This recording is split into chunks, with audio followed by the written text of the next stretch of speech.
2024 പത്മവിഭൂഷൺ ബഹുമതി എത്ര പേർക്കാണ് ലഭിച്ചത്? 5 പേർക്ക്. 2024 പത്മവിഭൂഷൺ ബഹുമതി എത്ര പേർക്കാണ് ലഭിച്ചത്? 5 പേർക്ക്. നടിയും നർത്തകിയുമായ വൈജയന്തിമാല ബാലി, നടൻ ചിരഞ്ജീവി, നർത്തകി പത്മ സുബ്രഹ്മണ്യം, മുൻ ഉപരാഷ്ട്രപതി എം വെങ്കയ്യ നായിഡു, അന്തരിച്ച സാമൂഹ്യ പ്രവർത്തകൻ ബീഹാറിലെ ബിന്ദ്വേശ്വർ പഥക് എന്നിവർക്കാണ് പത്മവിഭൂഷൺ ലഭിച്ചത്. ആരൊക്കെയാണ്? നടിയും നർത്തകിയുമായ വൈജയന്തിമാല, നടൻ ചിരഞ്ജീവി, നർത്തകി പത്മ സുബ്രഹ്മണ്യം, മുൻ ഉപരാഷ്ട്രപതി വെങ്കയ്യ നായിഡു, അന്തരിച്ച സാമൂഹ്യ പ്രവർത്തകൻ ബിന്ദ്വേശ്വർ പഥക് എന്നിവർക്കാണ് പത്മവിഭൂഷൺ ലഭിച്ചത്.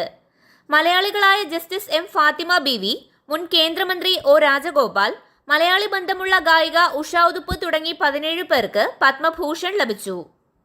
6 മലയാളികൾ ഉൾപ്പെടെ 110 പേർക്ക് പത്മ